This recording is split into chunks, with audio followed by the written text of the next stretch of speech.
अगर हमें कोई शेयर परचेज़ करना हो या बेचना हो, या ये कहें कोई हमने अपनी प्राइवेट लिमिटेड कंपनी बनाई हो, उसको सार्वजनिक बनाना हो या उसका आईपीओ लेके आना हो, तो आप लोगों ने देखा होगा हमेशा वो 2 कंपनीज़ जिसके थ्रू हम खरीदते अथवा बेचते हैं, वो है एनएसई अर्थात एक्सचेंज नेशनल स्टॉक एक्सचेंज और बीएसई बॉम्बे स्टॉक एक्सचेंज। इन 2 एक्सचेंज के माध्यम से ही हम कोई भी शेयर परचेज़ अथवा बेच पाते हैं।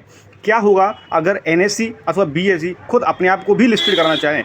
आखिरकार ये भी तो एक कंपनियां हैं, क्या ये अपने आप को लिस्ट नहीं कराएंगी? आइए जानते हैं इस वीडियो में।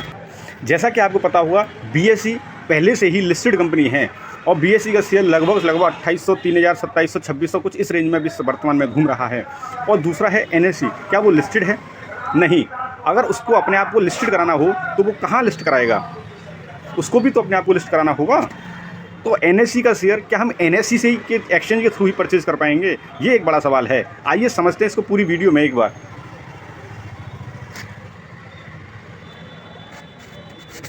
एनएसई को अपने आईपीओ का draft red hearing prospect DRHP तैयार करने और उसको फाइल करने में कुछ महीने लगेंगे, ऐसा भी बताया जा रहा है। जिसके बाद सेबी डॉक्यूमेंट को रिव्यू करेगा। प्रस्तावित आईपीओ में केवल ओएफएस रहेगा, यानी ऑफर फॉर सेल।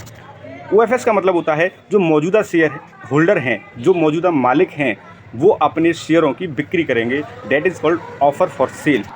जिस ओएफएस में मौजूदा निवेशक शेयरों की बिक्री की पेशकश करेंगे। एनएसई में अभी 1,95,000 शेयर होल्डर हैं। तो ओएफएस के माध्यम से इन शेयरों को बेचा जाएगा, अर्थात उसका आईपीओ लेके आया जाएगा।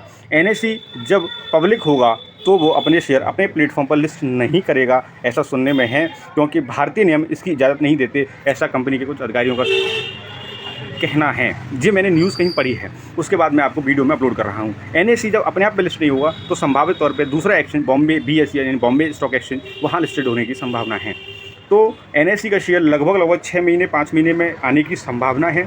एनएसई जिस पे हम अपने शेयरों को परचेज अथवा बेचते हैं या खरीदते हैं, तो एनएसई भी एक रेयर कंपनी है जिसकी बाज़ार में मोनोपोली बहुत है, जैसे बीएसई की भी है, जैसे रेलवे में आईआरसीटीसी की है, जैसे अलग अलग सेगमेंट में होती ही है। जैसे गम के मामले में फेविकॉल की थी, हालांकि अब तो और कंपनियां भी आ गई हैं, लेकिन एक्सचेंज के मामले में एनएसई और बीएसई दोनों की लगभग टोटल मोनोपोली है और लगभग सारा का सारा हिस्सा इन्हीं का है।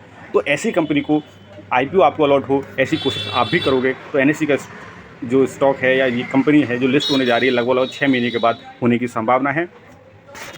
तो कौन कौन इस आईपीओ का वेट कर रहा है और कौन कौन अप्लाई करने की सोच रहा है, एक बार कमेंट में बता देना। वीडियो कैसी लगी, वीडियो को शेयर कर देना, लाइक कर लेना, ताकि आपको लेटेस्ट अपडेट मिलती रहें बाजार के ज्ञान की, व्यापार के ज्ञान की।